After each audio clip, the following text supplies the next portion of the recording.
ಇಲ್ಲಿ ಬಿದ್ದಿದ್ದವ್ರನ್ನ ಮನೆ ಕರ್ಕೊಂಬಂದು ಅನ್ನ ಹಾಕಿದ್ರೆ ಅದೇ ಮನೆ ಕನ್ನ ಹಾಕ್ತಿರೇನ್ರೋ? ನೀನ್ ಯಾಕೆ ಇಷ್ಟು ನಿಗರಾಡ್ತೀಯ ಬಾವಾ?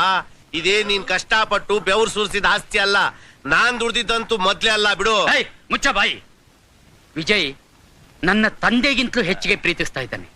ಈ ಆಸ್ತಿನೆಲ್ಲ ನನಗೆ ಬರ್ಕೊಡ್ತೀನಿ ಅಂತ ಹೇಳಿದ್ದಾನೆ. ಯಾವತ್ತಿಂದನಪ್ಪ? ಯಾವತ್ತಿಂದ? ಲೇ ಸುಮ್ನೆ ನಿಂತಿದ್ಯಲ್ಲ, ಹೇಳು. ಈ ಆಸ್ತಿನೆಲ್ಲ ನಮ್ಮ ಹೆಸರಿಗೆ ಬರ್ಕೊಡ್ತೀನಿ ಅಂತ ವಿಜಯ್ ಹೇಳಿದಾನೆ. ಮುಚ್ಚರ ಬಾಯಿ. ನೀನ್ ಸುಮ್ಮನೆ ನಿಂತ್ಕೋ. ವೇಟ್ ಮಾವ, ಈ ಆಸ್ತಿನೆಲ್ಲ ನಿನ್ನ ಹೆಸರಿಗೆ ಬರಿತೀನಿ ಅಂತ ನಿನ್ಗೆ ಯಾರು ಹೇಳಿದ್ದು? ವಿಜಯ್. ಡ್ಯಾಡಿ, ಇದೇ ಡೈಲಾಗ್ ತಾನೇ ವಿಜಯ್ ನಿಮ್ಮ ಹತ್ರ ಹೇಳಿರೋದು? ಹೌದು. ಅಲ್ಲೇ ಇರೋದು ಪಾಯಿಂಟ್. ನಿಮ್ಮಿಬ್ರಿಗೂ ಫಿಟ್ಟಿಂಗ್ ಇಟ್ಟು ನೀವಿಬ್ರು ನಾಯಿಗಳ ತರ ಕಿತ್ತಾಡ್ಬೇಕು ಅಂತ ನಾವು ದಡ್ಡ ಅನ್ಕೊಂಡಿರೋ ಆ ವಿಜಯ್ ಮಾಡಿರೋ ಮಾಸ್ಟರ್ ಪ್ಲಾನ್.